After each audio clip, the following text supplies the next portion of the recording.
পৃথিবীতে যদি বাবা সবাইকে ভুলে যায়, কিন্তু একজনের চরণ যেন কোনোদিন না ভুলি, যেটা হলো আমার গৌর গোবিন্দ চরণ। কারণ আমরা সবাই বলে এসেছিলাম বাবা, কৃষ্ণ ভজিবার তরে সংসারে আয়ন, মিছে মায়ায় বদ্ধ হয়ে বৃক্ষ সম হইন। বললাম কৃষ্ণ দাস হয়ে গেলাম আমরা মায়ার দাস। কিন্তু সবার কাছে নিবেদন, মা পৃথিবীতে যদি সবাইকে ভুলে যাও অসুবিধা না, কিন্তু আমার ওই ছেলেটা একটু ভালোবাসার কাঙাল, একটু প্রেমের কাঙাল। কোনদিন ভগবানকে বলেন, ভক্তকে বলেনি যে আমার শ্বেত পাথরের মন্দির গড়ে দে। কোনদিন ভক্তকে বলেনি আমায় রজনীগন্ধার মালা দিয়ে সাজিয়ে দে। কোনদিন বলিনি বাবা যে আমার দামি দামি ফল মিষ্টি ডালা দিয়ে খেতে দে।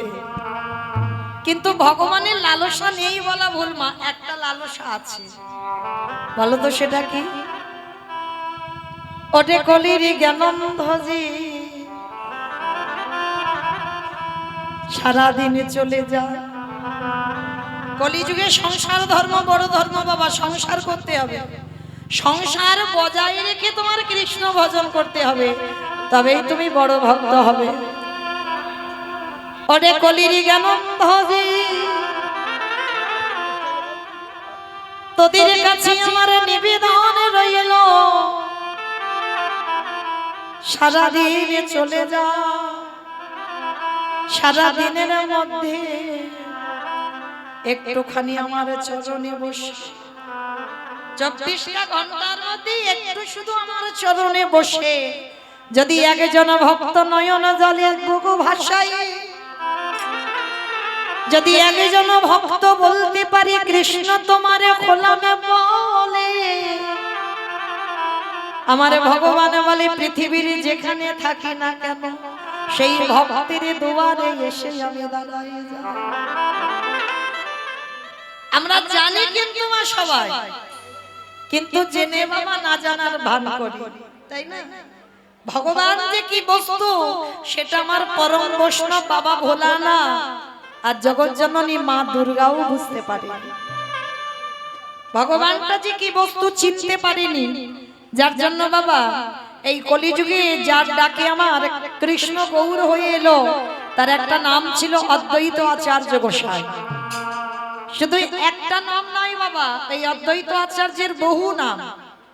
অদ্বৈত আচার্যের আরো একটা নাম ছিল সীতানাথ, আরো একটা নাম ছিল মহাপ্রভুর খুব প্রিয় নাম। মহাপ্রভু যে নামটা বলে ডাকতো অদ্বৈত আচার্য গোসাইকে, যে নামটা হচ্ছে বাবা নাড়া বলে ডাকতো। এই নাড়া কেন বলতো জানো?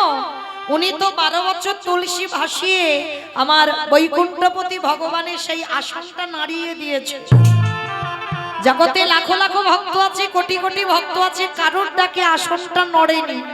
এই অদ্বৈত আচার্যের ডাকে আসনটা নড়ে গেল, যার জন্য কলিযুগে ভগবান এসে অদ্বৈত আচার্যকে আদর করে নাড়া বলে ডাকতো।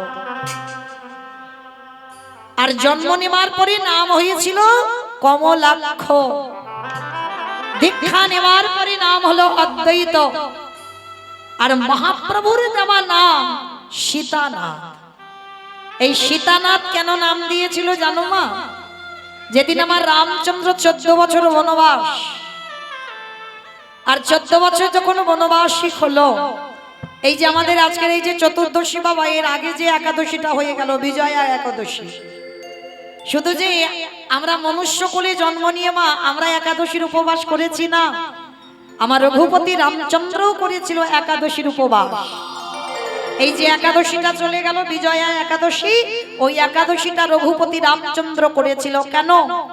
14 বছর বনবাসে থাকাকালীন যখন বাবা রাবণ রাজা সীতা আমাকে হরণ, তাহলে এই যে বাবা রঘুপতি রামচন্দ্র একাদশী বিজয়া একাদশী করেছিল কেন না? 14 বছর বনবাসে থাকাকালীন রাবণ যখন সীতামাকে চুরি করে নিয়ে গেল, তাহলে এই যে সাগরের সেতু বন্ধন করে যে আমার রঘুপতি রামচন্দ্র যাবে সীতামাকে আনতে, যে রাবণের কাছে গিয়ে যে রামচন্দ্র জয়লাভ করবে, ভগবান হয়ে বাবা নিজে ভয় পাচ্ছে। যে সীতামাকে চুরি করে নিজে নিয়ে গেল রাবণ, আমি ফেরাতে পারবো তো? রামচন্দ্রের মনে ভয়। তখনই বাবা রামচন্দ্রকে আদেশ দেওয়া হয়েছিল সীতামাকে আনতে তখনই পারবে, ওই রাবণের সঙ্গে যুদ্ধ করে জয়ী তখনই হতে পারবে যদি রামচন্দ্র এই বিজয়া একাদশীর উপবাস করতে পারে। আর একাদশীটা এমনি এমনি করেনি বাবা। কি হয়েছে?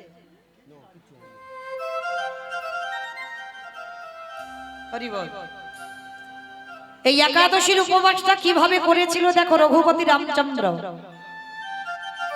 এই রামচন্দ্র বাবা একাদশীর আগের দিন একটা মাটির ঘর, স্বর্ণ নয়, রূপ নয়, তামা নয়, স্টিল নয়, মাটির ঘর একটা আম্রপত্র দিয়ে প্রতিষ্ঠিত করেছিল। আর তার উপরে একটা স্বর্ণ নারায়ণের মূর্তি প্রতিষ্ঠা করেছিল।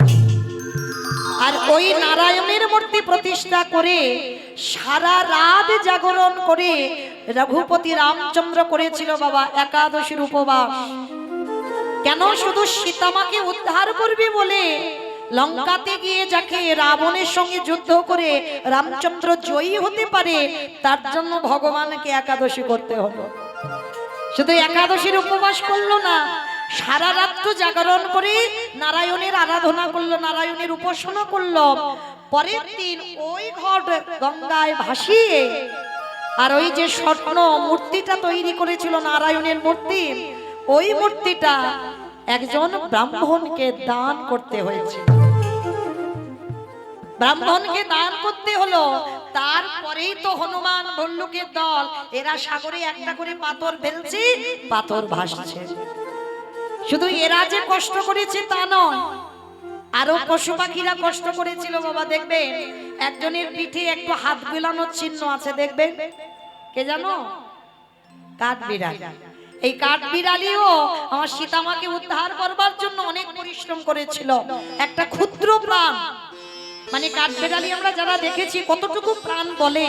তো যখন দেখছে রামচন্দ্র সীতা হারিয়ে খাচ্ছে, তখন বসে বসে কাঠবিড়ালি ভাবলো যে আমাদের ক্ষুদ্র প্রাণ, আমরা কি সীতামাকে উদ্ধারের জন্য কোনো কর্ম করতে পারবো না? তখনই ওই কাঠবিড়ালি কি করছে জানো?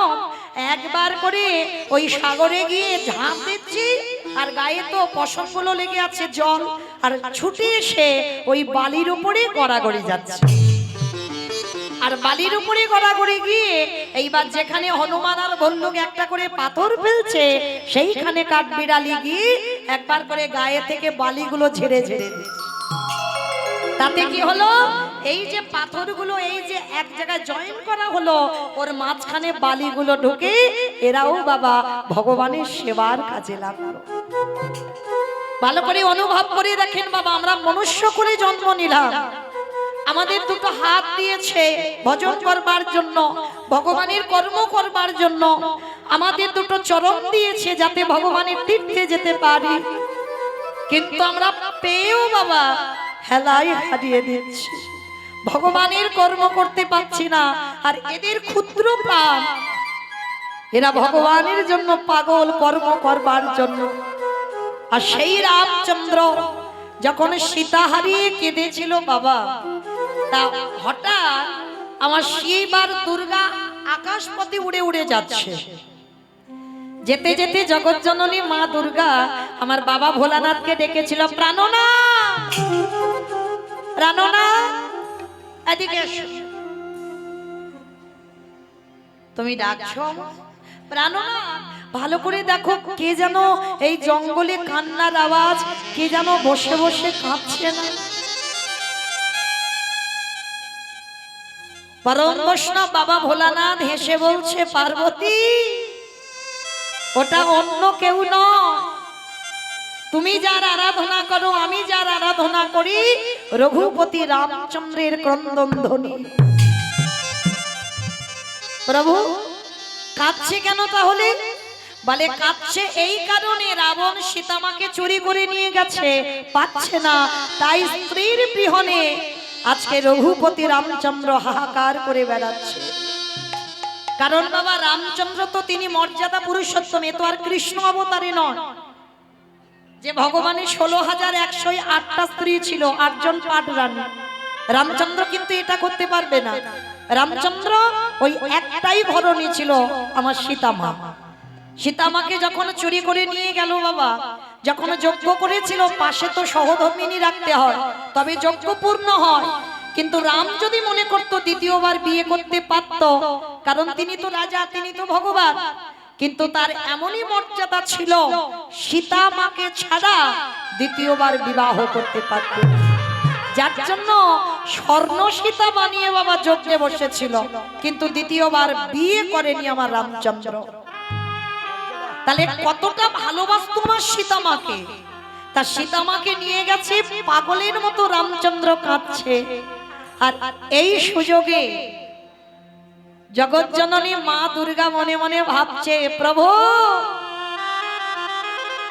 আমার বহুদিনের মনের আশা, আমি একটিবার তোমাকে পুত্র স্নেহে আমি আমার হৃদয়ে ধরতে চাই। একবার তোমাকে হৃদয়ে ধরে আমার মাতৃত্বটা যেন জড়িয়ে যায়, আমার বহুদিনের আশা। তা বাবা ভোলানাথকে বলছে, মা পার্বতী, প্রাণনাথ, এই মুহূর্তে আমি একটা ছলনা করব। কি ছলনা? বলে আমি একটা মায়া সীতা তৈরি হব। মানে জগৎজননী মহামায়া সীতার রূপ ধারণ করবে, আর সীতার রূপ ধারণ করে আমার রামচন্দ্রের সামনে গিয়ে দাঁড়াবে। পরম বৈষ্ণব বাবা ভোলানাথ বলছে, পার্বতী তোমার কি মাথা খারাপ? তুমি জানো না ও কি আর আমরা কি? আর তুমি কার সঙ্গে চালাকি করতে যাচ্ছ? মানুষ মানুষকে ঠকায়, মানুষ মানুষের সঙ্গে চালাকি করে, কিন্তু ভগবানের সঙ্গে চালাকি নয়। আচ্ছা বাবা, এই যে আপনারা আমরা তো ভগবানের আরাধনা করি, কিন্তু ভগবান কার আরাধনা করে পারবেন বলতে? সে আবার যেমন তেমন ভক্ত নয় বাবা, আমাদের মতো ভক্ত হলে হবে নাকি? আমাদের মানে আপনাদের কাউকে বলছি না, আমি আমার সম্প্রদায়। সে ভক্তটা কে জানো? আজকে যার পুজো উপলক্ষে কত মায়েরা বাবার মাথায় জল দিচ্ছ। আমরা করি কৃষ্ণ উপাসনা, আর কৃষ্ণ করে পরম বৈষ্ণব বাবা ভোলানাথের উপাসনা। নিতাই গৌর প্রেমানন্দে হরি বল, হরি বল। একটা কথা মনে রাখতে হবে বাবা, এই যে আজকের অনেক মায়েরা ব্রত পালন করেছেন। আচ্ছা মা, একটা কথা বলো তো, কেন ব্রত পালন করেছেন আজকে? কিসের জন্য? স্বামীর অমঙ্গলের জন্য। স্বামীর অমঙ্গলের জন্য নাকি?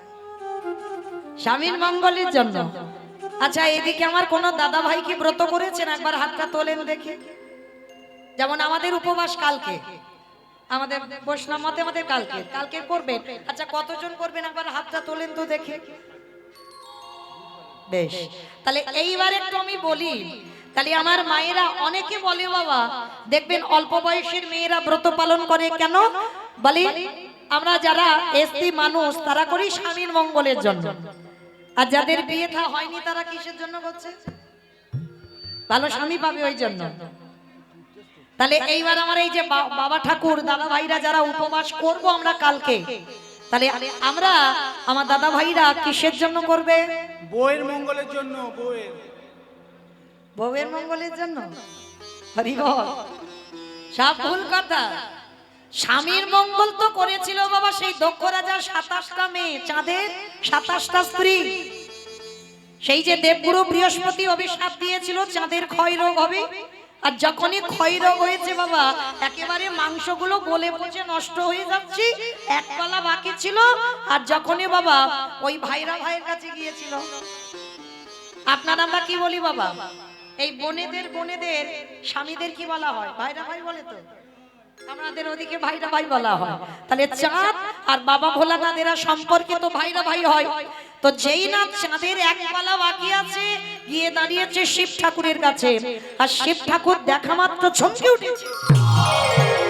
এ কি চাঁদ, তোমার কি অবস্থা, কি পরিণতি করেছে? বলে কেন? দেবগুরু বৃহস্পতি অভিশাপ দিয়েছে 15 দিনের মধ্যে আমার এই শরীরটা গলে পচে নষ্ট হয়ে যাবে। বলে তাহলে এখন করণীয় কি? বলে একটা কাজ করো, তোমার শরীরে যখন এত জ্বালা, শরীরে যখন এত যন্ত্রণা, তুমি একটা কাজ করো, আমার মাথাটা তো খুব ঠান্ডা, এইবার এক কলা চাঁদকে নিয়ে বাবা আমার জটার ভিতরে রেখে দিল। যার জন্য দেখবেন শিব ঠাকুরের মাথায় একটা চাঁদ তাই আছে তো, আর যার জন্য বাবার একটা নাম হলো চন্দ্রশেখর। আরো বলা হচ্ছে বাবার নাম শশী শেখর, পরম বৈষ্ণব বাবা ভোলানাথের নাম। তার যখন চাঁদকে এক কলা মাথায় রাখলো, এইবার 27টা মেয়ে তো স্বামীকে খুঁজে পাচ্ছে না, কাঁদতে কাঁদতে জামাই বাবুর কাছে এসে দাঁড়িয়েছে, চরণ দুটো ধরে ভোলানাথের কাছে, জামাই বাবু আমাদের স্বামীকে খুঁজে পাচ্ছি না, তুমি দেখেছো কোন রাস্তায় গেছে? সে তো 15 দিন কবে হয়ে গেছে, স্বামী বোধহয় আর বেঁচে নেই। আর জামাই বাবুর সঙ্গে কথা বলতে গিয়ে হঠাৎ দেখে না বাবা এক কলা চাঁদ শিবের জটার উপরে। 27টা মেয়ে দেখা মাত্র ছটকে উঠেছে, জামাই বাবু তুমি আমাদের এত ভালোবাসো, আমাদের স্বামীকে তুমি মাথায় রেখেছো, দাও এবার নামিয়ে দাও। পরম বৈষ্ণব বাবা ভোলানাথ বলছে, দেখো শালি, তুমি যদি আমার এই প্রাণটা নিতে চাও আমি এক্ষুনি দিয়ে দেব, তোমরা যদি 27 জন আমার কৈলাসটাকে চাও আমি এক্ষুনি দিয়ে দেব, কিন্তু চাঁদ তো আমি দিতে পারবো না, কারণ চাঁদ যদি আমি মাথা থেকে নামাই তোমাদের চাঁদের হরিবোল হয়ে যাবে, কারণ বাঁচবে না, আমার মাথায় আছে বলে বেঁচে আছে। জামাই বাবু তাহলে কি হবে তুমি বলে দাও। বৈকুণ্ঠপতি নারায়ণ এসে বলল, দাঁড়াও দাঁড়াও দাঁড়াও, কান্নাকাটি বাঁধিয়ে দিও না, তোমাদের স্বামীকে 15 দিনের মধ্যে আবার একটু একটু করে ফিরিয়ে দেব। কি করতে হবে? তোমরা এই 27টা মেয়ে চলে যাও প্রভাস তীর্থে, দ্বিতীয় দিন যাবে, তৃতীয় দিন জলটা তুলবে, আর চতুর্থদশী যেটা আজকে তিথি, এই চতুর্দশীর দিন এসে তোমরা সবাই 27 জন মিলে জামাই বাবুর মাথায় ঢেলে দাও। আর যখন তোমরা জামাই বাবুর মাথায় ঢেলে দেবে, দেখবে চাঁদ 1 কলা 2 কলা 3 কলা হতে হতে 15 দিনের মধ্যে পরিপূর্ণ হবে। কিন্তু চাঁদকে শিব নামাতে পারবে না, কারণ চাঁদকে যদি নামায় তাহলে চাঁদ আর বাঁচবে না। তাহলে মায়েরা কি বুঝলাম? 27টা চাঁদের বউ স্বামীর প্রাণ ফেরাবার জন্য আজকে তিথি, আজকের উপবাস করে বাবার মাথায় জল ঢেলেছিল।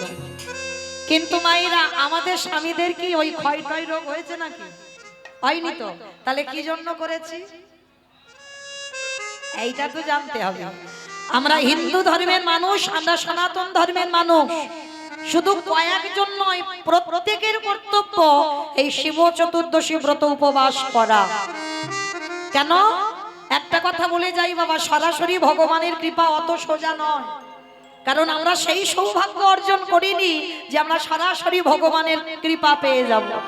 ভগবানের কৃপা পেতে গেলে ভগবান বারবার বলছে, আমি সবথেকে যাকে ভালোবাসি আগে তার চরণ আশ্রয় করো। এই যে আমার বাবা ঠাকুররা বললেন, ভগবান যার চরণ আশ্রয় করে আছে তিনি তো ভক্ত। আর পৃথিবীর মাটিতে, ত্রিলোকের মাটিতে সবথেকে বড় বৈষ্ণব যদি হয় একজন, তিনি হলেন বাবা ভোলানাথ। আর যদি বাবা, তার নাম তো আশুতোষ, একটা বেলপাতার বাতাসা, একটু দুধ গঙ্গা জল মাথায় ঢেলে দাও, দিলেই বাবা তিনি সন্তুষ্ট হয়ে যাবে। আর একবারে যদি বৈষ্ণবের কৃপা কেউ পেয়ে যায়, তার অচিরে কৃষ্ণ কৃপা হবে হবে হবে। নিতাই গৌর প্রেমানন্দে। হরি বল হরি বল। তো বাবা যারা আজকে শৈব তারা তো করেছেন, তো আমাদের বৈষ্ণব মতে কালকে যারা করবেন তাদের চরণে আমার মতো অধম কীর্তনিয়া কোটি কোটি ধন্যবাদ প্রণাম। কারণ কৃষ্ণ কৃপা পেতে গেলে আমাদের পরম বৈষ্ণবের চরণ আশ্রয় করতে হবে, আর ওই চরণ ভজলেই পেয়ে যাব গোবিন্দ চরণ। তাহলে মায়েরা সোজা কথা একটা বলে দিলাম, শিব চতুর্দশী ব্রত পালন করার একটাই কারণ, কৃষ্ণ প্রেম ভক্তি লাভ করার জন্য। জড় জগতে কোনো স্বামী নয়, কোনো স্ত্রীর মঙ্গল নয়, একটাই জন্য শিব চতুর্দশী ব্রত কর্ম, যাতে আমাদের কৃষ্ণ প্রেম ভক্তি লাভ হয়। আর যারা ব্রত করেছেন ওই একটাই জিনিস চাইবেন বাবার কাছে, যে প্রভু আমি যেন কৃপা করে কৃষ্ণ চরণ আশ্রয় করতে পারি। তাহলে সেই বাবা ভোলানাথ পার্বতীকে বলছে, পার্বতী তোমার কি মাথা খারাপ? হ্যাঁ? তুমি এটা কি করছো? তুমি সীতারূপ ধরে যাবে ভগবানের সামনে, আর ভগবান চিনতে পারবে না? জগৎ জননী মা দুর্গা বলছে অসম্ভব। আমি যদি একবার গিয়ে দাঁড়াই, আমার রামচন্দ্র চিনতে পারবে না। আর আমি প্রভু মনে করি একবার রামচন্দ্রকে হৃদয় ধরব, আর তাতে কি হবে? আমার মাতৃত্বটা, আশাটা পূর্ণ হয়ে যাবে। কোনো কুবাসনা কুকামনা নিয়ে নয় বাবা। বাবা ভোলানাথ বারণ করছে, কিন্তু মা জগৎ জননী শুনছে না। এইবার সীতারূপ ধারণ করে এইবার যেই না রামচন্দ্রের কাছে গিয়ে দাঁড়িয়েছে, রামচন্দ্র তো ক্রন্দন করছে সীতামার জন্য, আর যেই না ওই মা সীতারূপ ধরেছে, পিছন থেকে রামচন্দ্র গিয়ে ডাক দিল, মা। ভগবানের সঙ্গে চালাকি হয়। যেই না মা বলে ডেকেছে, সঙ্গে সঙ্গে চমকে উঠেছে মা। কে ডাকলো? তা মা তবু ছলনা করছে, বলে আমি মা হব কেন? আমি তো সীতা, আমি তোমার সামনে এসেছি। ভগবান কেঁদে উঠল, মা আজকে তোমার কাছেও আমি হাসির পাত্র। তুমি ভুলে গেছো আমি কে আর তুমি কে? তুমি ভাবলে কি করে আমি তোমাকে চিনতে পারবো না? তুমি আমার মা, আমি তোমাকে মা বলে ডেকেছি, তুমি আমার সীতা মা নও। এইবার যেই না মা বুঝতে পেরেছে নিজ রূপটা ধারণ করেছে, মা তুমি এই রূপটা ধরলে কেন? হে দয়াময়, আমার বহুদিনের আশা, একবার পুত্র রূপে তোমার হৃদয়ে ধরো। এই জন্য আজকের আমি সীতারূপ ধরে এলাম। যদি একবার তোমাকে হৃদয়ে ধরতে পারতাম, আমার মাতৃত্বটা জুড়িয়ে যেত। তখনই আমার রামচন্দ্র বলেছিল, মা আমি কথা দিলাম তোমার পুত্র রূপে আমি যাব। এই দেখে নয় এ যুগে আগত কলি যুগে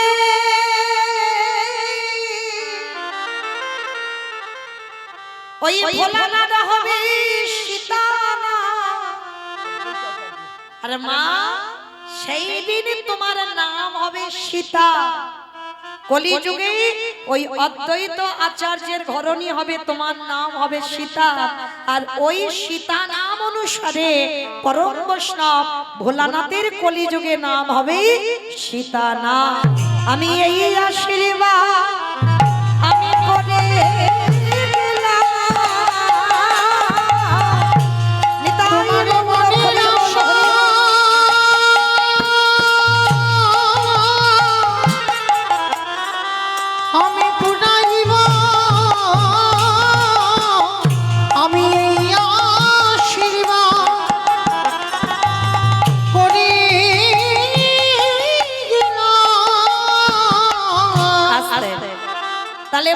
বোঝা গেল সেই বাবা ভোলানাথ হলো কলিযুগে অদ্বৈত আচার্য বা সীতা নাম, আর জগৎ জননী মা দুর্গা হলো সীতা দেবী। কারণ সীতারূপ ধরেছিল বলে কলিযুগে মার আশাটা পূর্ণ করে দিল। তাহলে সেই অদ্বৈত আচার্য 12 বছর তুলসী ভাসিয়েছিল বাবা কৃষ্ণকে কলিযুগে ডাকবার জন্য। কিন্তু কৃষ্ণ যে আসবে, কিন্তু কত নম্বর গর্ভে আসবে বাবা সচিমার, এইটা তো জানে না। যার জন্য পরপর সচিমার কোলে বাবা প্রথম 8টা কন্যা সন্তান হয়েছিল। আর যখনই 8টা কন্যা সন্তান হলো, কোনোটা 1 দিনের বাচ্চা, কোনোটা 5 দিনের, কোনোটা 10 দিনের, একটা একটা করে প্রণাম করে আর সচিমার কোলে বসে মারা যায়। নবম গর্ভে বিশ্বরূপ এলো, তাকেও প্রণাম করলো। 16 বছর বয়সে মাকে কাঁদিয়ে চলে গেল। এইবার 10ম গর্ভে নিমাই। আমাইরা এই জায়গাটা এবার একটু আস্বাদন করবেন। নিমাই যখন এলো না, সচিমার মনে ভয়, ওই অদ্বৈত যদি একবার আমার নিমাইকে প্রণাম করে আমার নিমাইও থাকবে না। এই ভয়ে ভয়ে সব সময় থাকে, কিছুতে অদ্বৈতকে দেখতে দেয় না। কিন্তু বাবা তা বললে তো হবে না, দেখতে তো দিতেই হবে। কারণ নিমাই মনে মনে বলছে, মা এই গোটা জগতের মঙ্গলের জন্য আমাকে তো যেতেই হবে সন্ন্যাসী হয়ে। শুধুমাত্র আমার একার মঙ্গল নয়, সমাজের মঙ্গলের জন্য আমি সন্ন্যাস নেব। তা এইবার আড়ালে নিমাইকে রেখে, শুধু আড়ালে নয় মা, সচিমা যখন ঘুমাতো না, ওই নিমাইয়ের কোমরে আঁচলটা বেঁধে ঘুমায়, যাতে নিমাই চলে না যায়। অমাইরা, আমাদের ছেলে মেয়েরা মাঝে মাঝে দুষ্টুমি করে না, মারা যদি একলা সংসার হয়, ওই দরজায় জানালায় ছেলেকে দড়ি দিয়ে বেঁধে মা সারাদিন কাজ করে। আর নিমাই ছোটবেলায় এত দুষ্ট ছিল, মা যখন ঘুমাতো নিমাই চলে যাবে, ওই জন্য মা দড়িটা বেঁধে সচিমা ঘুমাতো। আজকে নিমাই মনে মনে চিন্তা করছে, মা আজকে তোমায় যেতেই হবে, আজকে তোমাকে ছেড়ে আমায় যেতেই হবে। এইবার মা ঘুমিয়ে আছে, একেবারে অচৈতন্য, অঘরে ঘুমাচ্ছে। আর ঠিক সেই সময় কি করেছে জানো, ওই অদ্বৈত আচার্য সুরধনী গঙ্গার তীরে বসে আছে, আর আমার নিমাই মার কোলের কাছ থেকে গুটি গুটি করে উঠে একেবারে ছুটতে ছুটতে সুরধনী গঙ্গায় গেল। তখন আমার নিমাইয়ের বয়স ছিল বাবা মাত্র 5 বছর। আর 5 বছরের নিমাই সুরধনী গঙ্গার তীরে গিয়ে বাবা হরি নামের খেলা খেলছে। আর অদ্বৈত আচার্য দূর থেকে মনে মনে চিন্তা করছে, এই তো প্রভু, এবার আমি দেখব তোমাকে কে আটকে রাখতে পারে, তোমাকে কে ধরে রাখতে পারে। আজকের আমি যখন তোমায় একলা পেয়েছি, আমি তোমাকে প্রণাম করব করব করব। আর নিমাই যখন হরিনাম করছে, আর পরম বৈষ্ণব অদ্বৈত আচার্য পিছন থেকে গিয়ে একেবারে নিমাইয়ের চরণে মাথাটা দিয়ে ষষ্ঠাঙ্গে প্রণাম, চিৎকার করে বলে উঠল, নিমাই রে,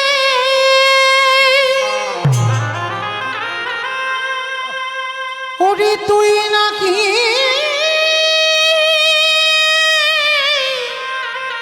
কৃপাময়, হরি বল, হরি বল। একেবারে কৃপা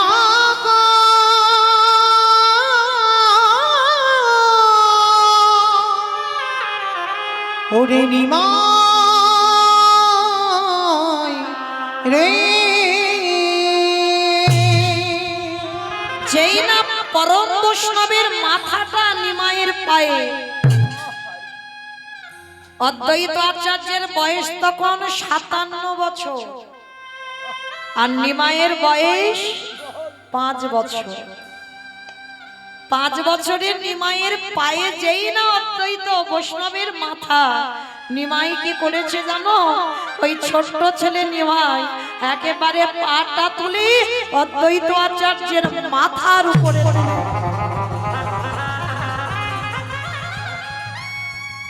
আর জানতে বাকি থাকে বাবাকে ভগবান। 8টা মেয়েকে প্রণাম করলো, মার কোলে বসে মরে গেল। বড় ছেলেটাকে প্রণাম করলো, 16 বছর বয়সে চলে গেল।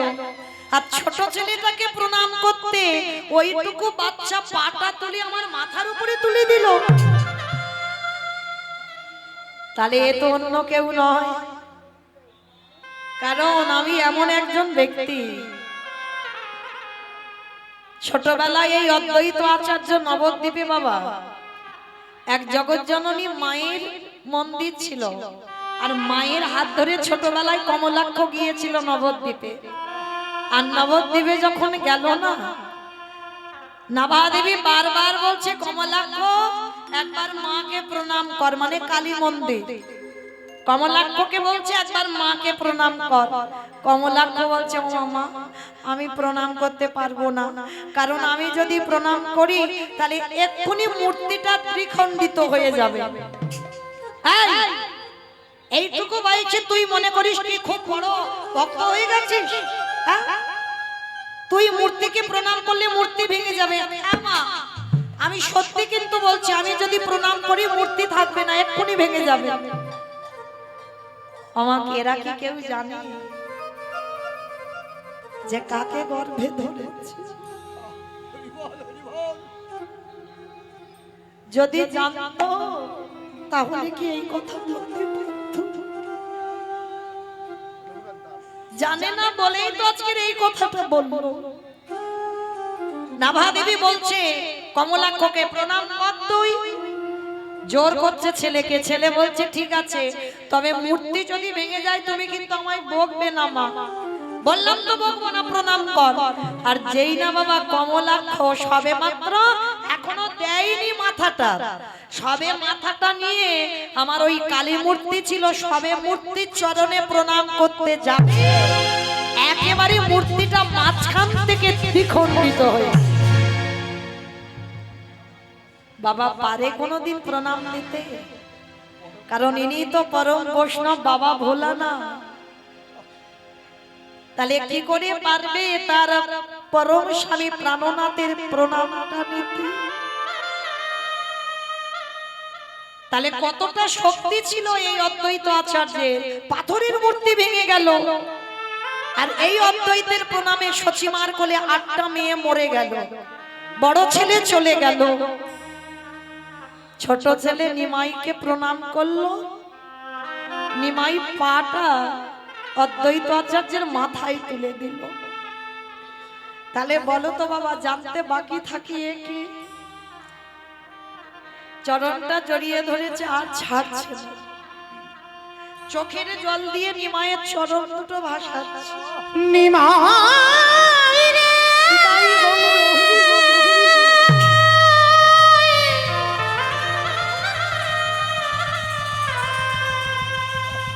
ওরে করুণা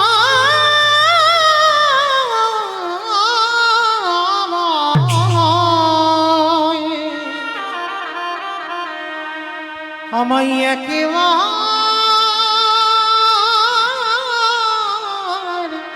করুণা কর রে। যেই না চরণটা ধরে কাঁপছে নিমাই, বুঝতে দিচ্ছে না। আরে অদ্বৈত পা ছাড়ো, পা ছাড়ো। কিছুতে ছাড়ছে না। প্রভু আমি জানি তুমি কে। আরে বাবা আমি কে, তুমি এমন করছো কেন? পা ছেড়ে দাও, পা ছেড়ে। কিছুতেই পা ছাড়ছে না। আরে কি ভগবান থাকতে পারে? ভক্ত যদি একেবারে গায়ে মনোবাক্যে কাঁদিতে পারে, কাঁদিতে পারে, অদ্বৈতকে বুকে ধরে বললেন অদ্বৈত 57 বছরের বুড়ো আর 5 বছরের নিমাই। প্রভু আর আমাকে কিছু বলতে হবে না, আমি বুঝতে পেরে গেছি তুমি কে আর আমি কে। সেই যদি এলে এত দেরি করলি কেন? 12টা বছর তুলসী চন্দন অগুরু দিয়ে তুলসী পত্র ভাসালাম, সেই যদি এলে তো এত দেরি করলি কেন? নিমাই হেসে বলছে অদ্বৈত দেরি আমি করি না, ভক্তের ডাক যেদিন সঠিক হয়ে যাবে সেদিন আমাকে কেউ ধরে রাখতে পারবে না। আমি তো সবারে দরজারে ধারে দাঁড়াগে দাঁড়াইয়ে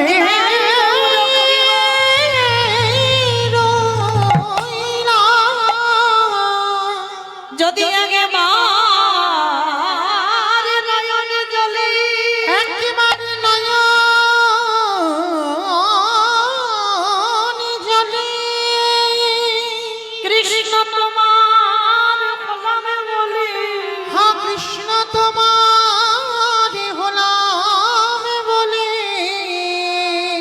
যদি একজন ভক্ত ডাকার মতো ডাকি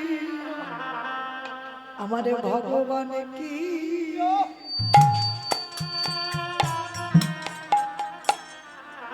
বল রহিতে হে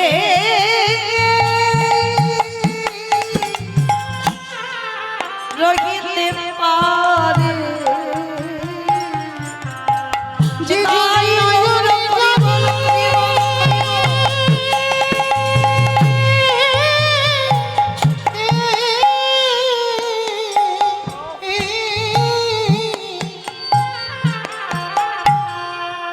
যে জনে নয়ন জানে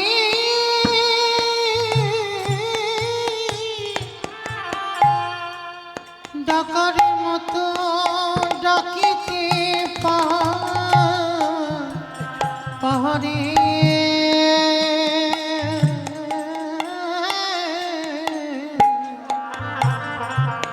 আমারে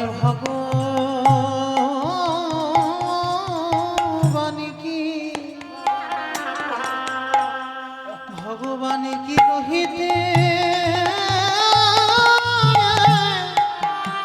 পারে আমারে ভগবান বললেন ভক্ত গো, আমি মন্দিরে থাকি না, আমি কোনোদিন তীর্থে থাকি না, আমি তীর্থে থাকি না, আমি থাকি ভক্তের হৃদয়ে মাঝে। যদি একজন ভক্ত কাঁদা প্রাণে কৃষ্ণ বলে কাঁদে, আমি তৎক্ষণাৎ তার হৃদয়ে মন্দিরে আমি প্রবেশ করি। যে জনে নয়ন জানে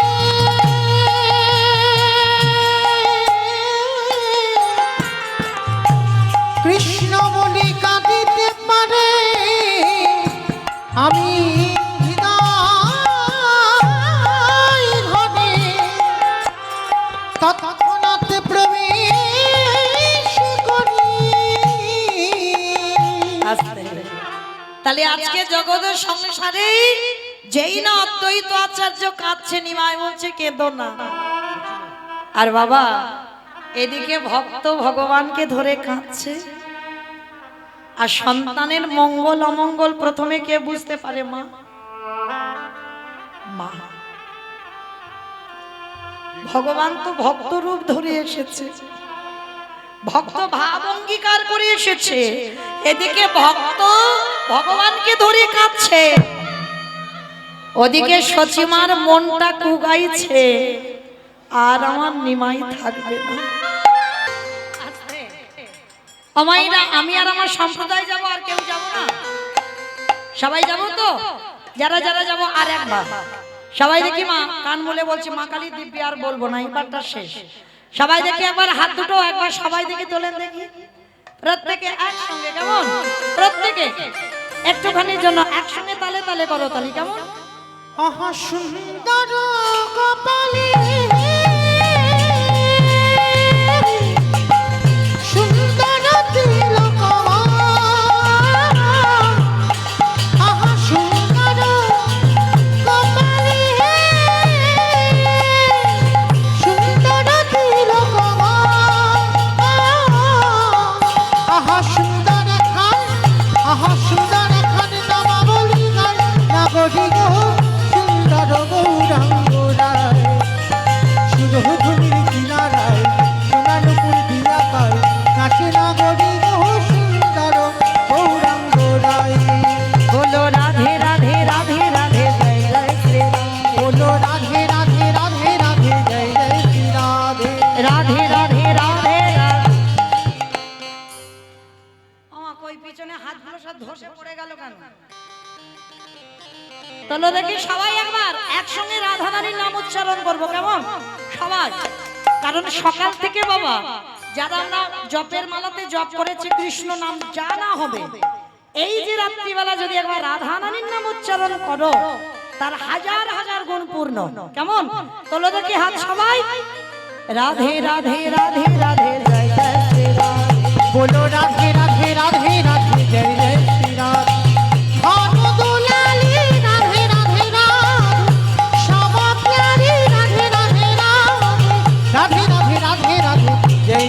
রাধে রাধে রাধে রাধে রাধে জয় জয় শ্রী রাধে রাধে রাধে রাধে রাধে বৃন্দাবন में রাধে রাধে गोवर्धन में রাধে রাধে मेधोवन में রাধে রাধে गली गली में রাধে রাধে कान गली में রাধে রাধে मान गली में রাধে রাধে दर्शना में রাধে রাধে राधा कुंड में রাধে রাধে श्याम कुंड में রাধে রাধে हरिद्वार में রাধে রাধে जोर से बोलो রাধে রাধে धीर से बोलो রাধে রাধে आगे बिहारी রাধে রাধে রাধে রাধে জয় জয় শ্রী রাধে तारी রাধে রাধে রাধে बोलो हरि बोल। জয় শ্রী রাধে বলো রাধে রাধে রাধে রাধে জয় জয় শ্রী রাধে রাধে রাধে রাধে জয় জয় শ্রী বলো জয় জয় শ্রী বলো জয় জয় শ্রী বলো জয় জয় শ্রী রাধে प्रेम से बोलो राधा रानी की জয় ঠিক ধ্বনিটা হলো না মানে ভক্ত অনুযায়ী ধ্বনি হয় কত রাস্তার উপরে উঠছে না আমার একটু গলাটা ছেড়ে দাও তো দেখি আমার তোমাদের এই প্রসাদ করে শাশুড়ি বৌমাতে ঝগড়া টগড়া হয় না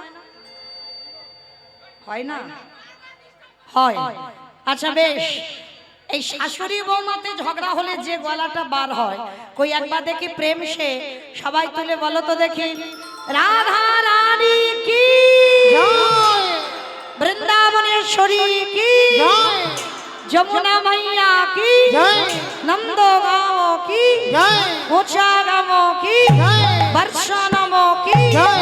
भक्त वृंद की जय। हरिवासुर धाम की जय। साधु गुरु वैष्णव की जय।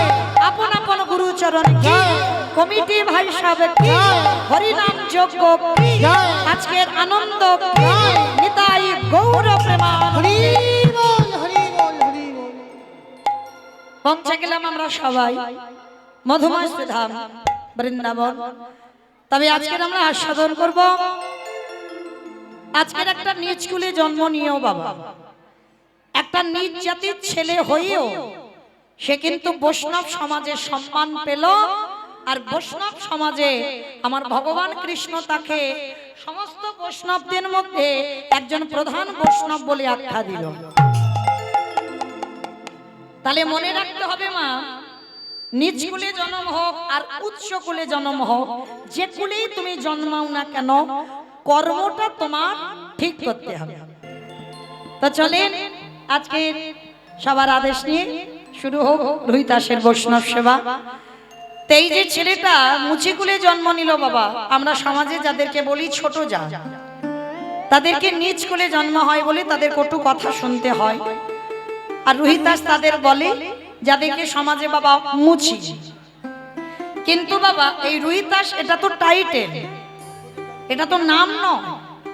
আমরা অনেক ভক্ত জানি না বাবা, বলি ভক্তের নামটা রোহিতাস, কিন্তু না, ভক্তের নাম রোহিতাস নয়, ভক্তের নামটা হচ্ছে এটা টাইটেল। যেমন আমার নামটা মৌমিতা ঘোষ মণ্ডল, এটা টাইটেল, তার রোহিতাসের এটা টাইটেল, কিন্তু এর নাম আছে বাবা। এর নামটা ছিল বাবা বাল্মীকি রোহিতাস, এর নামটা হচ্ছে বাল্মীকি আর টাইটেলটা হচ্ছে রোহিতাস। কিন্তু কেউ বাল্মীকি বলে না, সবাই বলে রোহিতাস। তো এই রোহিতাস কি এমন সৌভাগ্য অর্জন করেছিল যার জন্য বৈষ্ণব সমাজে তাকে একজন বৈষ্ণব করে আখ্যা দেওয়া হলো। আর মনে রাখতে হবে বাবা, বৈষ্ণব কোনো জাত নয়, বৈষ্ণব একটা ধর্ম। সেটা আপনি হতে পারেন, আমিও হতে পারি। তোমার আচরণ যদি ঠিক হয়, ত্রিনাদপি শনিচিন তরুরিব সহিষ্ণু না অমানি না মানদেন কীর্তনীয় সদা হরি। আচরণের উপর নির্ভর হবে, সে তোমার কোথায় জন্ম নিয়েছে এটা দেখতে যাবে না ভগবান। বৈষ্ণব জাত নয়, বৈষ্ণব একটা ধর্ম। তো আজকের এই যে রোহিতাস কি এমন অর্জন করেছিল পূর্ণ, যার জন্য বাবা বৈষ্ণব হলো। আবার ভগবান বিচার করে শ্রেষ্ঠ বৈষ্ণব করেছে। আর কি এমন কুকর্ম করেছিল যার জন্য বাবা ছেলেটা মুচির ঘরে গেল। কি গো মাইরা, নিশ্চয়ই তো জন্মে কোনো কুকর্ম ছিল যার জন্য মুচির কুলে গেল, আর নিশ্চয়ই কোনো সৌভাগ্য ছিল যার জন্য বৈষ্ণব সমাজের শ্রেষ্ঠ বৈষ্ণব হলো। তাহলে চলেন আজকের আমরা সবটাই জানবো। আর জানতে গেলে রোহিতাসে আগের জন্মের কথা আমাদের শুনতে হবে। মানে অপরাধটা করে ফেলেছিল আগের জন্মে। আর আগের জন্মে কি অপরাধ করেছিল সেইটা আজকের আমরা জানবো। চলে, এই যে আগের জন্মে রোহিতাস এমন দুর্ভাগ্য কপাল নিয়ে জন্মেছিল মা। জন্মের আগেই দৈব দুর্ঘটনায় বাবার মৃত্যু হয়ে গেল। আর যখনই বাবার মৃত্যু হয়ে গেল 10 মাস 10 দিন পর মার কোল আলো করে ছেলেটা ভূমিষ্ঠ হলো। কিন্তু ছেলেটাকে জন্ম দিতে গিয়ে মায়েরও মৃত্যু হয়ে গেল। জন্মের আগে বাবা চলে গেল, জন্ম দিতে গিয়ে মা চলে গেল। আচ্ছা মায়েরা বলো তো দেখি, সন্তান জন্ম দিয়ে যদি বাবা চলে যায়, মা কিন্তু মানুষ করতে পারে, এটা বাস্তবে হয়। মা মানুষ করতে পারে, দেখবেন মা আগলে রেখে দেয়। কিন্তু সন্তান জন্ম দিয়ে যদি কারো মা চলে যায়, মানুষ হয়, মানুষ হবে না এটা আমার বলা ভুল হবে, মানুষ হবে। কিন্তু মা যেভাবে স্নেহ ভালোবাসা দিয়ে মানুষ করবে সেটা বাবা পারবে না। এটা বাবা কোনো অভিমানের কথা নয়। মা ভালোবাসে, বাবাও ভালোবাসে, কিন্তু দুটো তফাৎ। বাবার ভালোবাসা হলো ওই সহ্যের, আর আমার মাদের ভালোবাসাগুলো মাধুর্য। আর যে সন্তানের বাবা মা দুজনেই চলে যায়, সমাজ তাকে কি বলে? মা অনাথ। আজকের এই ছোট্ট ছেলেটার কপালটা দেখো কিভাবে গড়ে এসেছে। জন্মের আগে বাবা চলে গেল, জন্ম দিতে গিয়ে মার মৃত্যু হলো। গ্রাম প্রতিবেশীরা সবাই এসে বলে উঠলো এই ছেলেটার লক্ষণ ভালো নয়। কারণ ওই ছেলেটা তো জন্মের আগে মাকে খেলো, জন্ম দিতে গিয়ে মার প্রাণটা নিল, তাহলে ওর লক্ষণ কোনোদিন ভালো হতে পারে না। ও যার বাড়িতে যাবে তার বাড়িতে আবার ধ্বংস করে দেবে। তাহলে সবাই বলা বলি করছে কি হবে? মায়ের দেহটা শ্মশান ঘাটে নিয়ে গেছে গ্রাম প্রতিবেশীরা। একদিনের বাচ্চা, ওই বাচ্চাটাকে কোলে করে শ্মশানে নিয়ে গেল। একটা বেদির উপরে মায়ের সব দেহ রইল, একটা বেদির উপরে ছেলেটাকে রেখে দিয়েছে। মায়ের চিতা সাজিয়ে চিতাটা দাউ দাউ করে জ্বালিয়ে দিল। আর যখন চিতাটা জ্বলে উঠেছে, সমস্ত গ্রাম প্রতিবেশীরা যারা দাহ করতে এসেছিল সবাই তো দাহ কাজ শেষ করলো। এবার এ বলছে বাচ্চাটাকে তুই নে, ও বলছে বাচ্চাটাকে তুই নে। কেউ ছুঁতেও চাইছে না। কেন? ওর নাকি লক্ষণ ভালো নয়। কিন্তু বাবা রাখে হরি মারে কে, আর মারে হরি রাখে কে? ভগবান যদি মনে করি কারোরই রাখবে, তাকে কি নিতে পারে? আর ভগবান যদি মনে করি আমি নেব, কারোর সাধ্য নাই বাবা তুমি আগলে রাখবে। আজকে কেমন ভাগ্য দেখেন ছেলেটার। সবাই মিলে বলা বলি করছে থাকো এখানে পড়ে। কেউ যখন আমরা নিয়ে যেতে চাইছি না, ওকে রাতের অন্ধকারে শ্রীগাল কুকুরে ছিঁড়ে থাক এখানে, চল পালিয়ে যাই চল। এই হচ্ছে সমাজ। তবে মা সবাই খারাপ নয়। সমাজে যদি বাবা ভালো লোক না থাকতো, সমাজে যদি ধর্ম না থাকতো, তাহলে পৃথিবীটা কি এখনো দাঁড়িয়ে থাকতো? অধর্ম তো থাকবে, কিন্তু তার সঙ্গে সঙ্গে ধর্মও আছে, যার জন্য এখনো পৃথিবীটা দাঁড়িয়ে আছে। না হলে কবেই বাবা ভগবান ধূলিসাৎ করে দিত। আজকের ছেলেটার ভাগ্য দেখুন কেমন। ওই শ্মশানে রেখে গ্রাম প্রতিবেশী সবাই চলে গেল। ভগবান মনে মনে চিন্তা করছে একটু ভালো করে যাচাই করে নিতে হবে না যে ও আমার ভক্ত না ও আমার নকল ভক্ত। ভক্তকে যাচাই করবার জন্য সারা রাত বৃষ্টি হচ্ছে, সারা রাত মুষলধারায় বৃষ্টি। আর ওই একদিনের বাচ্চা সারা রাত বৃষ্টিতে ভিজেছে। সারা রাত যখন বৃষ্টিতে ভিজেছে, মা গলা থেকে কোনো আওয়াজ বের হচ্ছে না কান্নার, শুধু একটা পাখির বাচ্চার মতো চি চি করে আওয়াজ করছে। আর ঠিক ভোরের বেলা এক বুড়ি মা ওই শ্মশানের পাশ দিয়ে যাচ্ছে। যেতে যেতে ওই কান্নাটা শুনতে আরে মনে হচ্ছে শ্মশানে কেউ কাঁদছে না, কিন্তু এত ভোরের বেলা কে কাঁদে? ছুটে গেল বুড়িমা আর গিয়ে দেখছে বাবা একটা পুটলিতে জোড়ানো ছোট্ট একটা শিশু বালক। ওই ছোট্ট শিশু সন্তানটাকে কোলে তুলে নিয়ে বলছে, প্রভু ভালোই হয়েছে, আমারও কেউ নেই আর এরও কেউ নেই। তাহলে এরও কেউ নেই, আমারও যখন কেউ নেই, আজকে থেকে ওকে আমি আমার কাছে রাখব। লক্ষ্য করবেন মা কোথাকার সন্তান কোথায় গিয়ে দাঁড়াবে। ওই বুড়িমা নিয়ে গেল, আর বুড়িমা নিয়ে গিয়ে সারাদিন ওই মাধুকরি করে যা পায় সেগুলো বিক্রি করে ওই বাচ্চাটার জন্য দুগ্ধ কিনে আনে। কত রাত ওই বুড়িমা নিজে খায় না, ওই সন্তানটাকে খাওয়ায়। আজকের খাওয়াতে খাওয়াতে ছেলেটার বয়স হলো 5 বছর। আর ওই 5 বছরের ছেলেটার অন্য কিছু খেলা নেই বাবা, ওর শুধু একটাই খেলা। কি খেলা জানো? রাধা কৃষ্ণ সেবিব জীবনে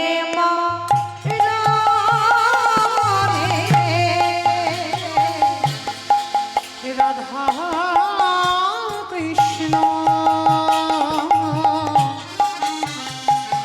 সেবিব মুই জীবনে মনে। আজ যে স্থানে লীলা করে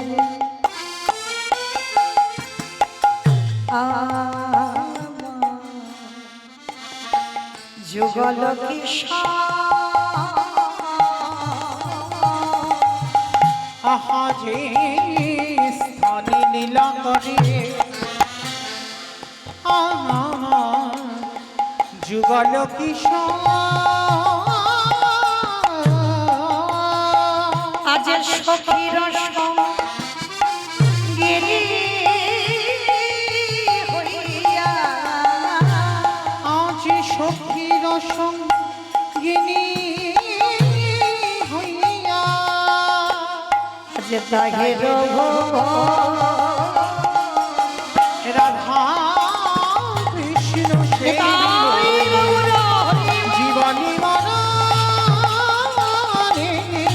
রাধা কৃষ্ণ সেবিব জীবনী মনে। আজ বৃন্দাবনে নিত্য নিত্য ঘোড়ায়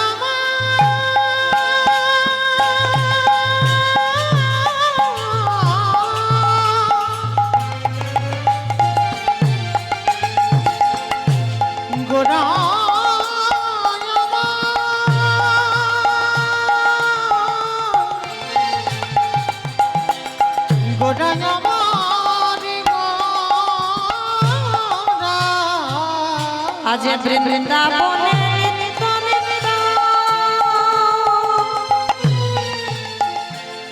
ওই যুগল বিলাস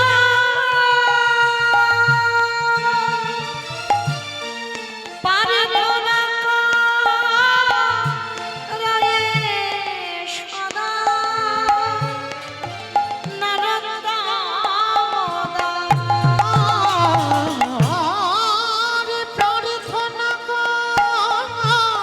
রায়ে সদা বলি ওই চরণে আমি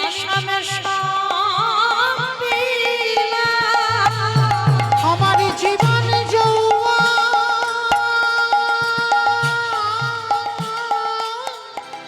কুলশীলমান ওই চরণে সবে সবিরা বলি আমার বলতে কিছু রাখে না, আমি ওই চরণে সবে সবিরা বলি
ছোট্ট ছেলেটার ভজন সাধন সবটাই ভগবানের চরণ।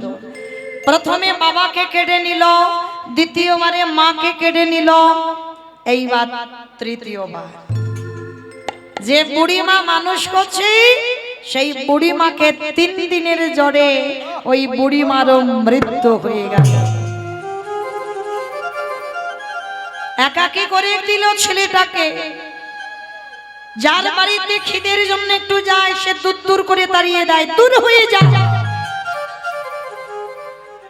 বাবা মাকে খেলিয়ে যে বুড়িমা মানুষ করছে তাকেও তুই খেলি, আবার আমাদের বাড়িতে এসেছিস খাবার জন্য, কেউ তোকে খেতে দেব না।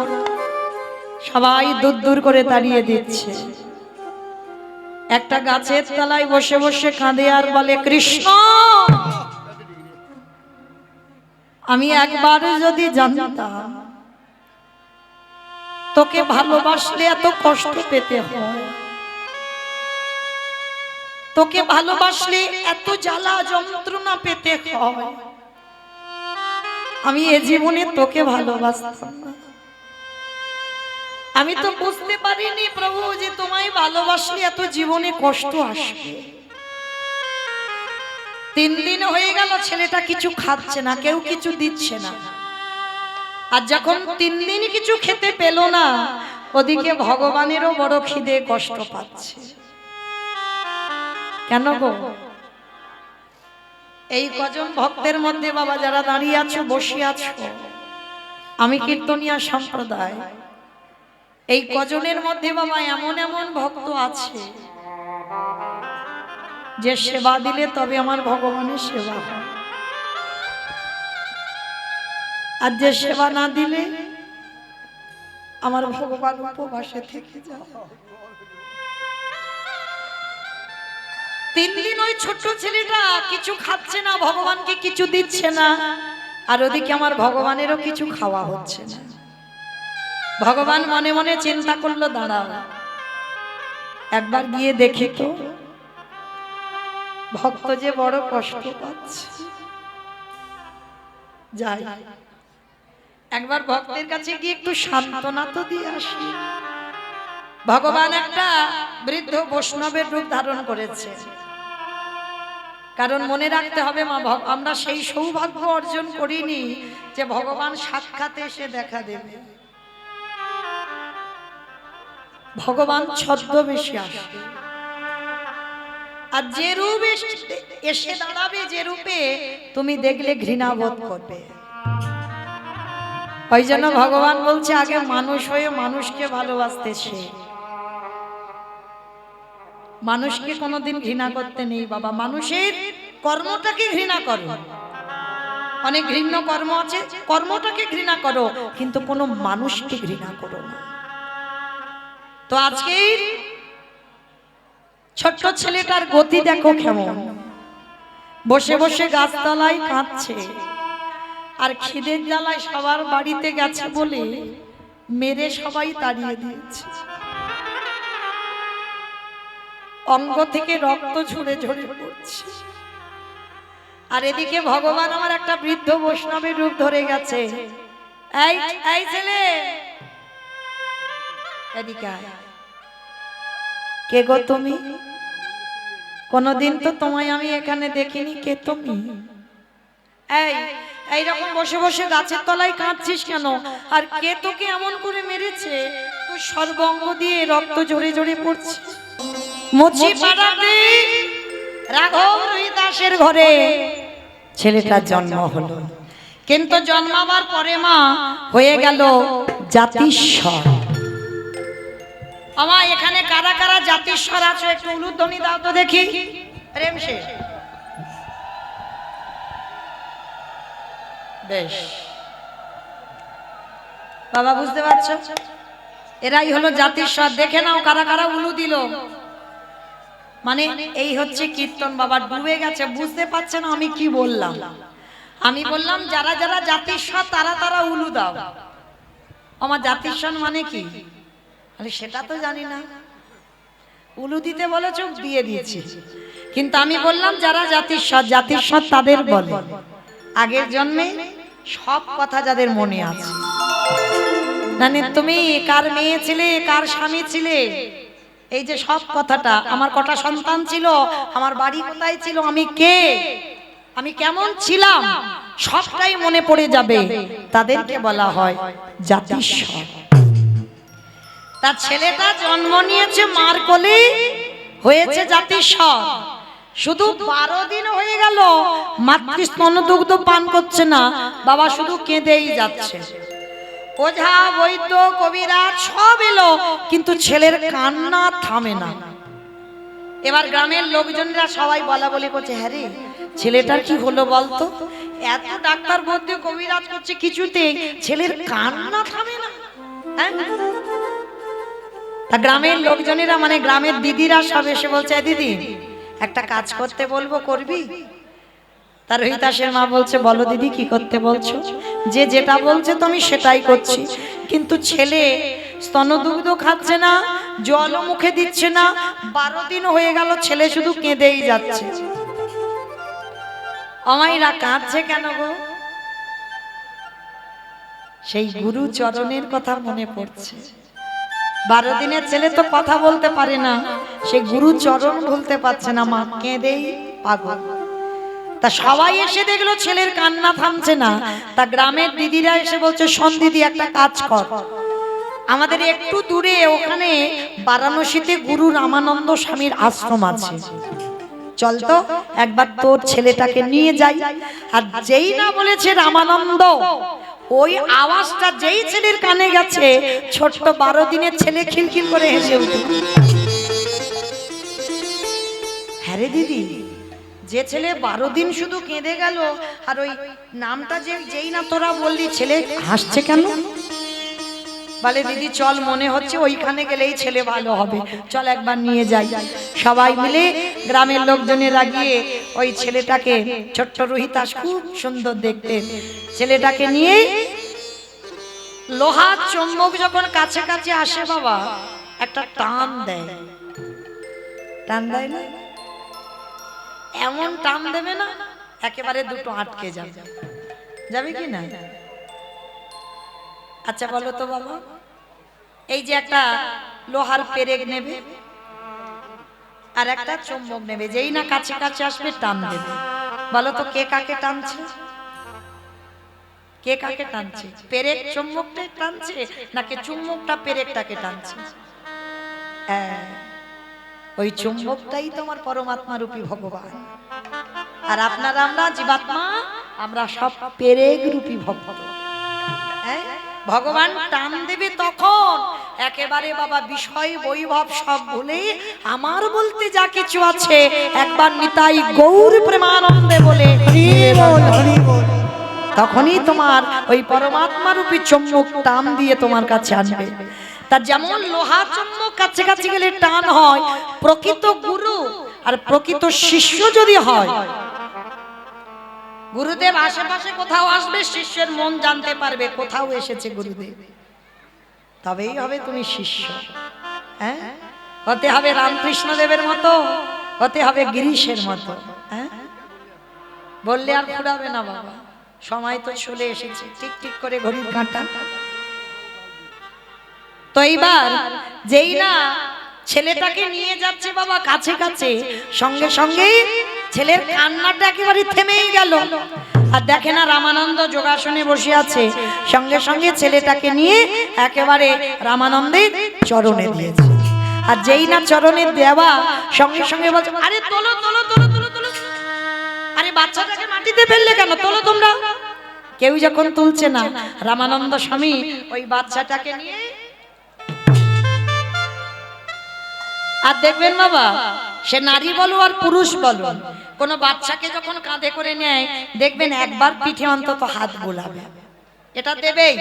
তা যেই না রামানন্দ স্বামী ছেলেটার পিঠে হাতটা বুলিয়েছে, আর হাতটা দিয়েই সঙ্গে সঙ্গে চমকে উঠেছে, কে একে, সত্যি করে বল তুই কে, আজকের কে তুই আমার কোলে উঠেছিস? অমাইরা চমকে উঠলো কেন গো? সেই যে আগের জন্মে লাথিটা মেরেছিল, শিষ্যের পিঠে খড়মের দাগটা পুরোপুরি পিঠে আছে। যেই না পিঠে হাত বুলিয়েছে, শিষ্যকে নিয়ে বলছে, ওরে আমি বুঝতে পেরেছি তুই সেই শিষ্য আমার। তুই আমার অদর্শনে 12 দিন ধরে কাঁদলি, জলস্পর্শ করলি না, স্তন দুগ্ধ মুখে দিলি না। তোর প্রতিজ্ঞা আমার চরণ দর্শন করে তবে তুই স্তন দুগ্ধ পান করবি। ছোট্ট অবলা শিশু বললেন, ওগো দয়াল গুরুদেব, সেই যদি কৃপা করে দেখা দিলে, তবে 12 দিন পরে দিলে কেন? সেই যদি দেখা দিলে 12 দিন পর দিলে কেন? 12 দিন আমি তোমার জন্য কষ্ট পেয়েছি। ছেলেটাকে নিয়ে কাঁদছে গুরু রামানন্দ, আর এরা বাবা মা গ্রামের লোকজনরা মাথায় হাত দিয়ে বসে আছো। মা, এদের কি চলছে আমরা তো বুঝতে পারছি না, কারণ এরা যে আগের জন্মে গুরু শিষ্য। কারণ শিষ্যের মৃত্যু হয় রুইতাস, কিন্তু রামানন্দ স্বামীর এখনো মৃত্যু হয়নি। তা যেই না ছেলেটাকে নিয়ে কাঁদছে, 12 দিনের ছেলের কানে বাবা আসল কাজটা দিয়ে দিল। ছেলেটার মাথায় হাত দিয়ে বলছে, শোন খোকা, এক মুখে আমি তোরে অভিশাপ দিয়েছি তুই মুচি খুলে যাবি, আর এক মুখে আমি এই মুহূর্তে তোরে আশীর্বাদ দিলাম, এই জগতে যত কৃষ্ণ প্রেম কৃষ্ণ ভক্তি তোর মধ্যে উদয় হোক, উদয় হোক, উদয় হোক। কি আশীর্বাদ! জগতে যত কৃষ্ণ প্রেম ভক্তি ওই ছেলেটার মধ্যে উদয় হবে। এক মুখে অভিশাপ, এক মুখে আশীর্বাদ। এইবার ছেলেটাকে ওই কানে ওই কাজটা করে দিল না, দেহ শুদ্ধ হয়ে গেল। দিয়ে বলছে, রাঘব চলো তোমার ছেলেকে তোমার বাড়িতে একটু দিয়ে আসি। গুরুদেব, না না না, আমরা মুচি, আমরা ছোট যা, ওই কথা বলো না। আমাদের ঘরে গেলে আমরা যে ঘাটে ঘাট সরি সে ঘাটে কেউ যায় না, আমরা ছোট জাত বলে আমাদের সঙ্গে কেউ মেলামেশা করে না, আমাদের নিজ বলে জন্ম। চুপ, একটা কথা বলবি না। মুচি হয়ে সুচি হয়ে যদি কৃষ্ণ ভজে, যদি কৃষ্ণ ভজে, সুচি হয়ে মুচি হয়, যদি কৃষ্ণ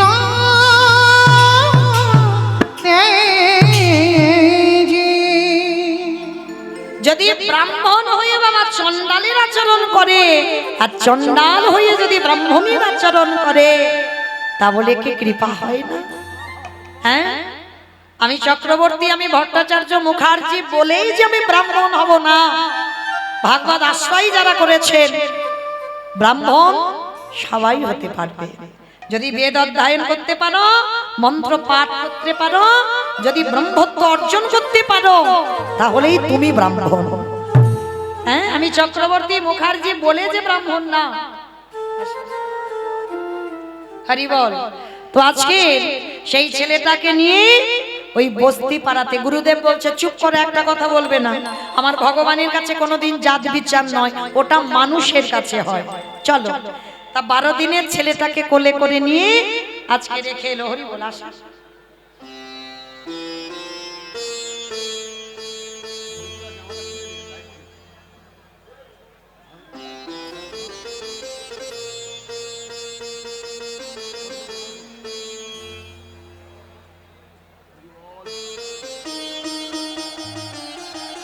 উলুধ্বনি, উলুধ্বনি।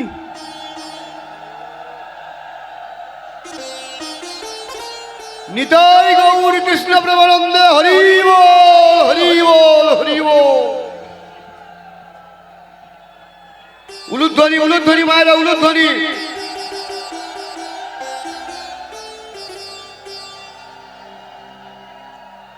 নিতাই গৌর প্রেমানন্দে হরি বল। হরি বল, হরি বল। এইবার ছেলেটাকে 12 দিনের ছেলেটাকে রেখে এলো ওই মুচি পাড়াতে, বস্তি পাড়াতে। আর রেখে এলো বটে, কিন্তু ওই যে আশীর্বাদ দিয়েছে কৃষ্ণ প্রেম ভক্তি লাভ হবে। দিন যায়, মাস যায়, বছরে যায়। কি বাবা, কেউ কি আমরা চিরস্থায়ী? কেউ কি চিরস্থায়ী থাকবো? যেতে তো হবে বাবা। আর একটা কথা মনে রেখো, কৃষ্ণ ভক্তরা কোনোদিন মৃত্যুকে ভয় পায় না। অন্যান্য জন শুধু সংসারী ভক্ত যারা যারা মায়া মোহে আবদ্ধ আছে তারা ভয় পায়, কিন্তু কৃষ্ণ ভক্ত যারা আমরা গুরুচরণ আশ্রয় করেছি এরা মৃত্যুকে ভয় পায় না। তাই গৌর হরি বল। কেন অমাইরা এই যে মৃত্যুটাকে ভয় পাই না আমরা কেন জানো? মৃত্যু সবার দরজায় রেডি হয়ে আছে, এই ঢুকবো বলে। কখন যে দুম করে ঢুকে যাবে তুমি বুঝতে পারবে না। আর একটা কথা ভেবে রেখো, কেন কৃষ্ণ ভক্তদের ভয় হয় না জানো? তারা তো জেনে গেছে আমিটার মৃত্যু হবে না। কি গো, এই মৌমিতাটা কি আমি? দূর, মৌমিতা আমি হব কেন? এই মৌমিতার নামটা প্রথমেই তো চলে যাবে। দেখো আমি যদি মরে যাই, আমার আত্মীয় পরিজন এসে সকালবেলা এসে বলবে মরাটাকে বের কর। একবারও বলবে না বাবা মৌমিতার দেহটাকে বের কর, সবাই বলবে মরাটাকে বের কর।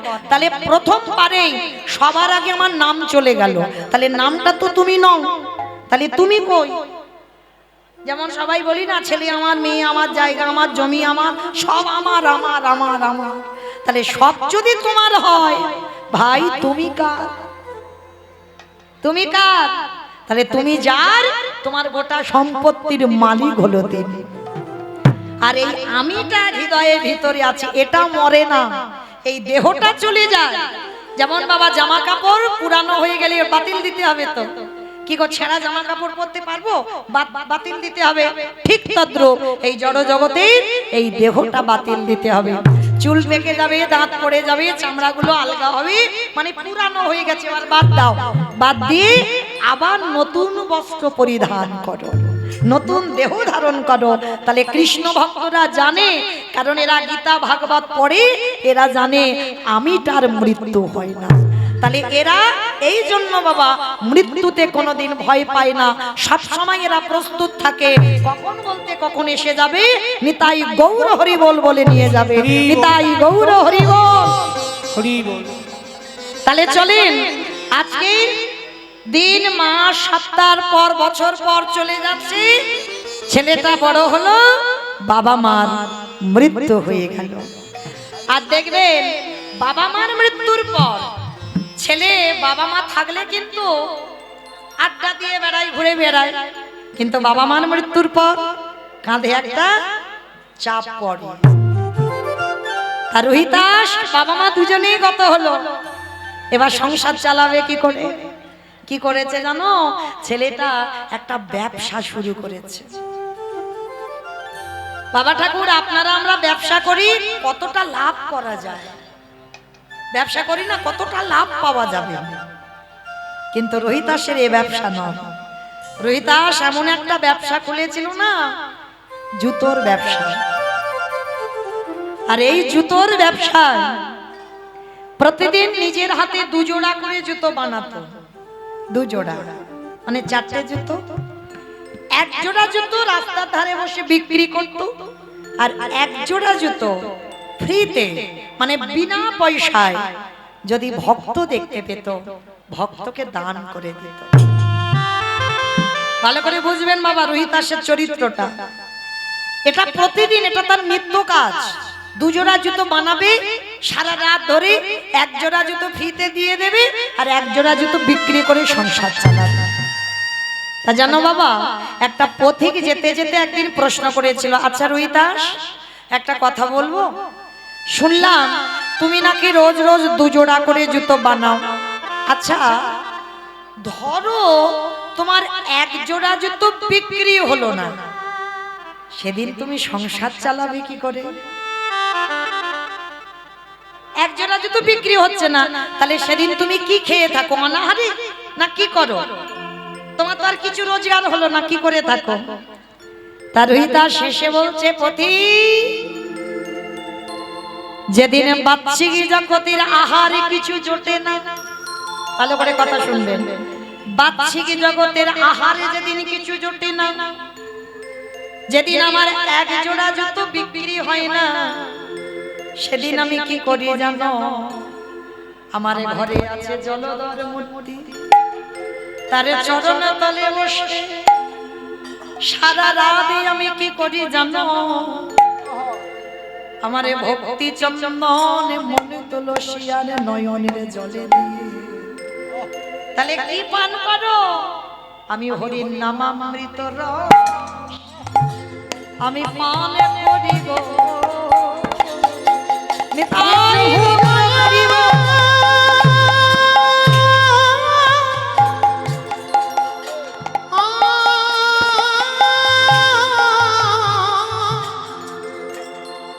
হে প্রভু দয়া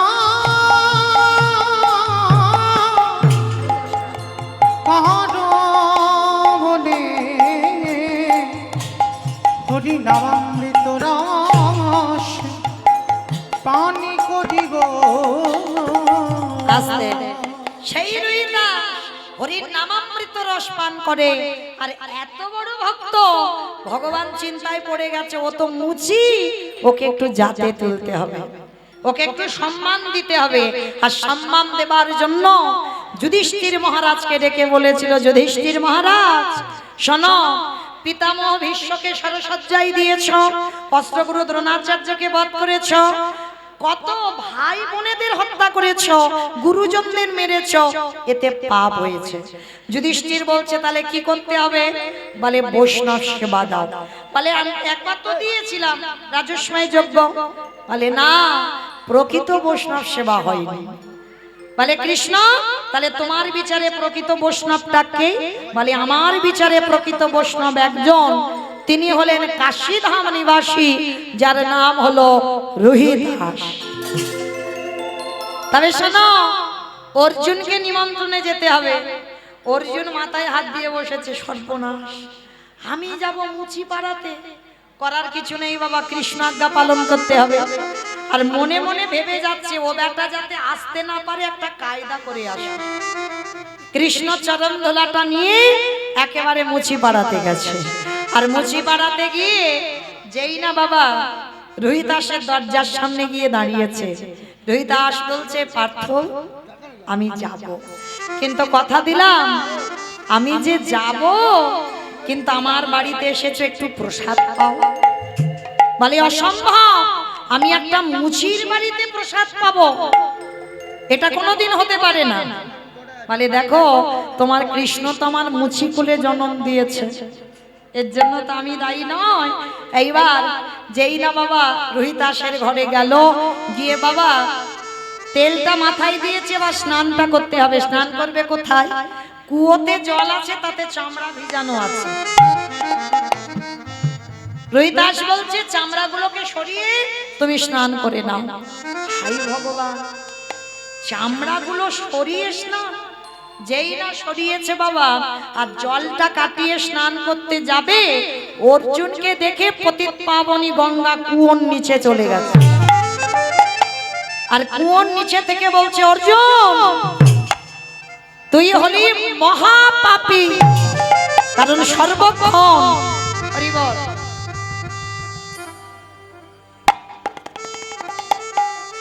সর্বক্ষণ তুই ওই বৈষ্ণব নিন্দা করিস। আর যখনই বৈষ্ণব নিন্দা করিস, তাহলে তুই হলি মহাপাপী। মা আমি মহাপাপী, কিন্তু তুমি এই কুয়োর জলে কেন? তাহলে অর্জুন, সবাই পাপ করে আমার জলে ডুব দিতে যায়, আর সবার পাপ আমি মাথায় করে বয়ে বেড়াই, কিন্তু আমাকেও তো কোথাও ধুতে হবে। তাও মা, তা তুই তো খাল বিল নদী নালা পুকুর ঘাটে স্নান করতে পারতিস। বলে ওখানে স্নান করলে হবে না, রোহিদাস মুচি হতে পারে, আমি কুয়োতে কেন আছি জানিস? সারা দিনে চলে যাই, দিনান্তে একবার ওই মুচির চরণ দুটো আমার বক্ষে পড়ে।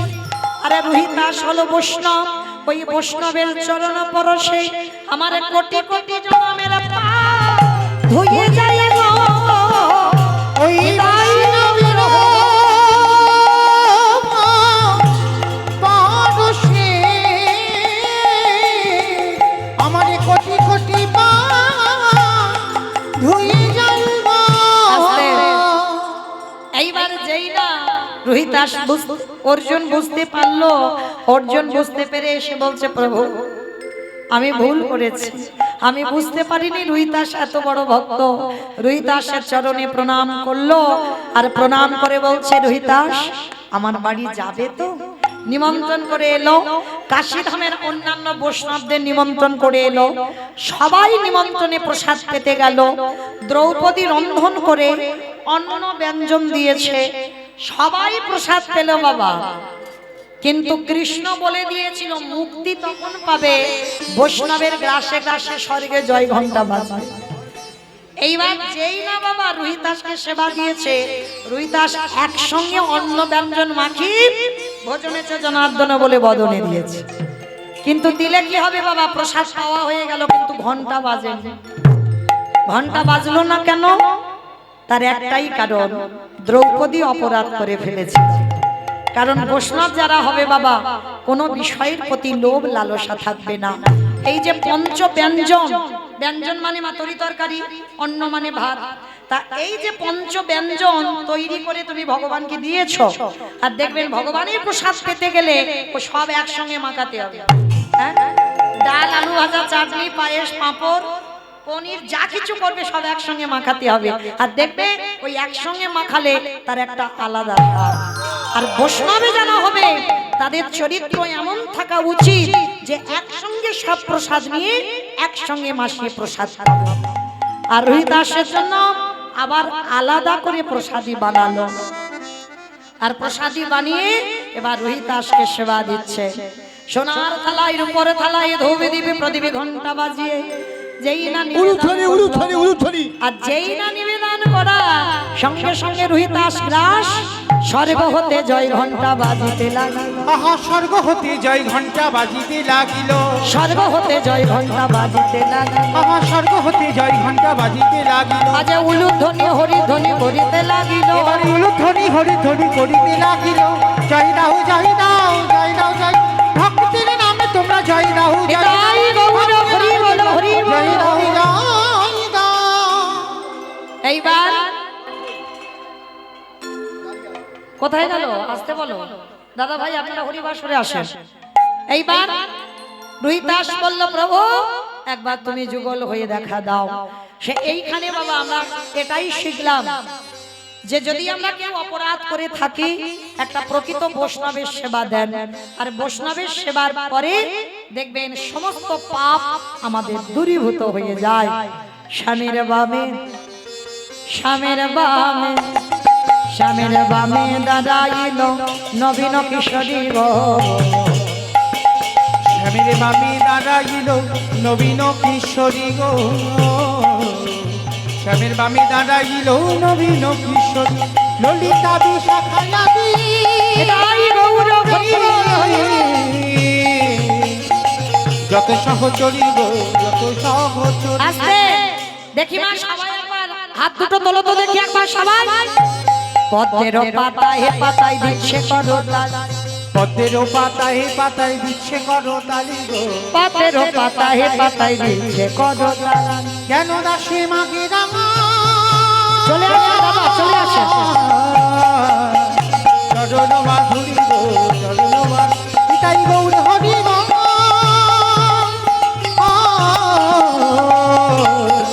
গৌর হরি বল, গৌর হরি বল।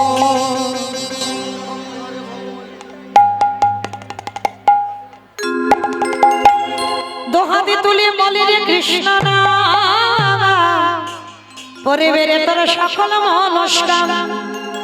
অমাইরা সবাই একটু আমার সঙ্গে বলবে, যেহেতু আজকে আমরা ব্রত অনেকে করে আছি, ভালো থেকে সবাই হরে কৃষ্ণ, হরে কৃষ্ণ,